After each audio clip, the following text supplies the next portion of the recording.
190 million pound reference का फैसला दूसरी मर्तबा मुअख्खर फैसला सुनाए जाने की नई तारीख से मुतल्लिक वकला को अभी तक आगाह नहीं किया गया। अदालत ने 18 दिसंबर को फैसला महफूज किया था, पहले 23 दिसंबर और फिर आज फैसला सुनाया जाना था। रेफरेंस का फैसला सुनाए जाने की तारीख तीसरी मर्तबा तब्दील की गई है।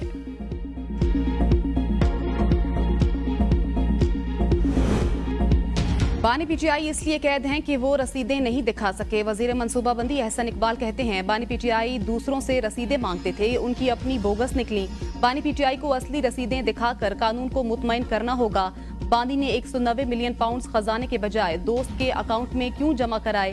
बानी पीटीआई अदालत को तसल्ली बख्श जवाब देंगे तो रिहा हो जाएंगे। दुनिया की कोई जमहूरियत मुल्की तनसीबात पर हमलों की इजाजत नहीं देती। हुकूमत संजीदगी और खुलूस नीयत के साथ मुज़ाकरात कर रही है। मुज़ाकरात की कामयाबी का दारोमदार पीटीआई के मुतालबात पर है। मुतालबात पूरे करने वाले हुए तो हुकूमत जरूर ताउन करेगी। अल-कादिर ट्रस्ट केस में बानी पीटीआई और उनकी अहलिया बेनिफिशरी नहीं। साहबजादा हामिद रजा कहते हैं फैसला खिलाफ आएगा तो मुज़ाकरात पर असर जरूर पड़ेगा। मुज़ाकरात के लिए हमारे पास 31 जनवरी तक वक्त है। हमने कहा आगे कोई केस ना बनाने की यकीन दहानी कराई जाए। तहरीक इंसाफ को मुतालबात तहरीरी तौर पर पेश करने होंगे, ये नहीं कह रहा। तहरीरी मुतालबात ना आए तो मुज़ाकरात टूट सकते हैं। इरफान सिद्दीकी कहते हैं कहा गया कागज देना ना देना मायने नहीं रखता, हमने वकला के पास जाना है, दस्तावेज होनी चाहिए। तहरीक इंसाफ के रहनुमा तहरीरी मुतालबात के हवाले से 2 बार रजामंदी जाहिर कर चुके हैं। नहीं जानता वो तहरीरी मुतालबात नहीं देते तो कमेटी क्या इज्तिमाई रद्द अमल देगी।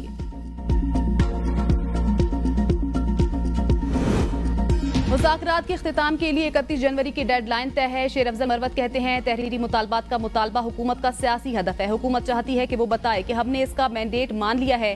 बानी पीटीआई किसी एग्जीक्यूटिव ऑर्डर के जरिए रिहाई नहीं लेंगे। कोई ऐसा कानून नहीं जिसके तहत हुकूमत बानी को रिहा करे। 190 मिलियन पाउंड रेफरेंस का फैसला क्यों मुअख्खर हुआ नहीं जानता।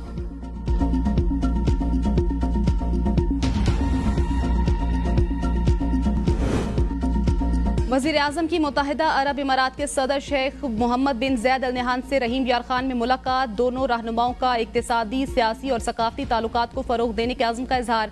वज़ीर आज़म का काबिल तजदीद तवानाई, टेक्नोलॉजी, बुनियादी ढांचे की तामीर व तजदीद और नौजवानों की पेशावराना तरबियत जैसे शोबों में ताउन को मजीद बढ़ाने के आज़म का इजहार। शेख मोहम्मद बिन ज़ैद अल नहयान ने पाकिस्तान के साथ कानकनी, मादनियात और ज़राअत के शोबों में ताउन के लिए गहरी दिलचस्पी का इजहार किया। दोनों रहनुमाओं ने खित्ते में अमन और तरक्की के लिए अपने आज़म का इयादा किया।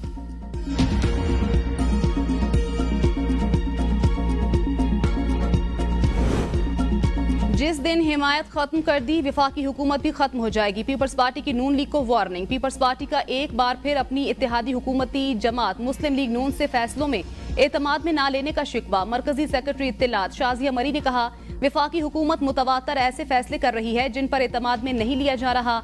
Pakistan maritime and sea port authority के कयाम के फैसले पर हुकूमत सिंध और पाकिस्तान पीपल्स पार्टी दोनों को बेखबर रखा गया। 11 माह गुजर गए, ताहाल मुश्तरका मुफादात कौंसिल का इजलास नहीं बुलाया गया। आइन की मुस्तकिल और खुली खिलाफ वर्जी की जा रही है। पीपल्स पार्टी ने सिंध के पानी और नई कैनाल्स के मामले पर भी विफाकी हुकूमत से अपने तहफुजात का इजहार किया था और चेयरमैन पीपल्स पार्टी का कहना था अगर मुस्लिम लीग नून ने कामयाबी से हुकूमत करनी है तो फैसले इत्तेफाक राय से करने होंगे। कोयटा के हल्का पीबी 45 के तमाम 15 पोलिंग स्टेशन के गैर हतमी गैर सरकारी नताइज। फॉर्म 47 के मुताबिक पीपल्स पार्टी के अली मदद जतक 6883 वोट लेकर जीत गए। पश्तूनख्वा नेशनल अवामी पार्टी के नसरुल्लाह 4122 वोट लेकर दूसरे नंबर पर, जबकि जेजुआई के उस्मान फरकानी 3731 वोट लेकर तीसरे नंबर पर रहे। नताइज पर जेजुआई के तहफुजात, लियाकत पार्क के सामने एहतजाज, मुजाहिरीन ने शहरार ट्रैफिक के लिए बंद कर दी। मुबैना धांधली के खिलाफ शटर डाउन हड़ताल का ऐलान।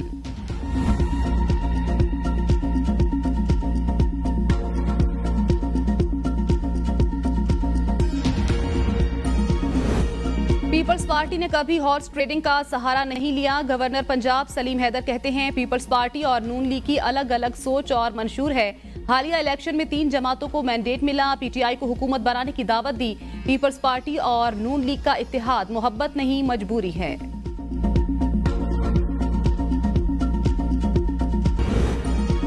महंगाई में कमी के हुकूमती दावे सच साबित न हुए। मुर्गी का गोश्त आवाम की पहुंच से दूर। ब्रायलर मुर्गी के गोश्त की कीमत 900 रुपए फी किलो से तजावुज कर गई। रावलपिंडी में 2 हफ्तों के दौरान जिंदा ब्रायलर मुर्गी की फी किलो कीमत 285 से बढ़कर 530 रुपए। जिंदा ब्रायलर मुर्गी फी मन 19,200 रुपए से तजावुज कर गई।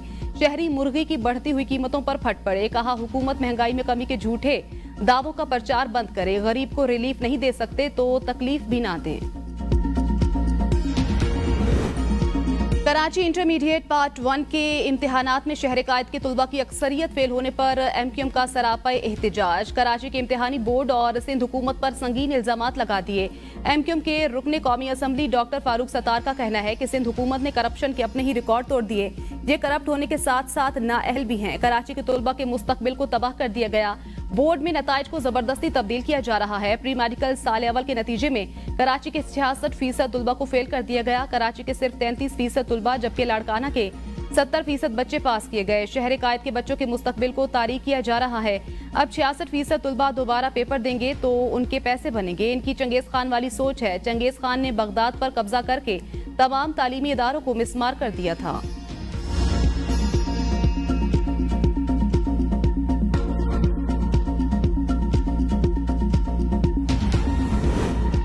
हुकूमत सिंध की तर्जुमान सादिया जावेद ने कहा है कि फारूक सत्तार ने आज भी नौजवान नस्ल को अपनी तासुबाना सियासत की ऐनक पहनाने की नाकाम कोशिश की। सादिया जावेद ने कहा है कि नौजवानों से किताबें छीनकर क्लाशनकोफ थमाने वालों के मुंह से तालीम पर भाषण क़यामत की निशानी है। उन्होंने फारूक सत्तार को मुखातिब करते हुए कहा कि डॉक्टर साहब, आज के नौजवान बाशऊर हैं, आपके झांसे में नहीं आएंगे। MQM और जमाते इस्लामी अपनी दुकान चमकाने के लिए मसरूफ रहती हैं।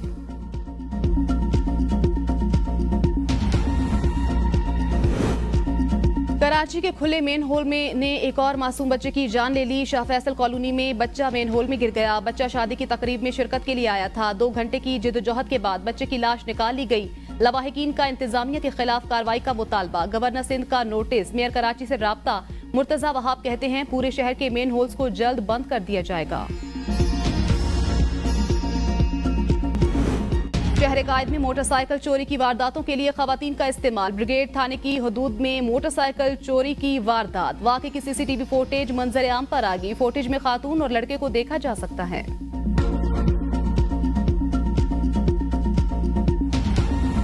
मुल्क के बेशतर इलाकों में खून जमा देने वाली सर्दी का राज। कहीं बारिश, कहीं बर्फबारी। पारा चनार, चित्राल, गिजर, जियारत, कलात में बर्फबारी। पहाड़ों ने सफेद चादर ओढ़ ली। नदी नाले और झीलें जम गईं। पारा चनार में शहर और मुल्हिका इलाकों में बारिश। कोहे सफेद पर बर्फबारी। बारिश और बर्फबारी के बाद सर्दी की शिद्दत में इजाफा। रास्तों की बंदिश से खुश्क लकड़ी की किल्लत से आवाम को मुश्किलात। बलोचिस्तान में जियारत, कलात और संजावी में खून जमा देने वाली सर्दी। शदीद सर्दी के बायस मामूलाती जिंदगी शदीद मुतासिर।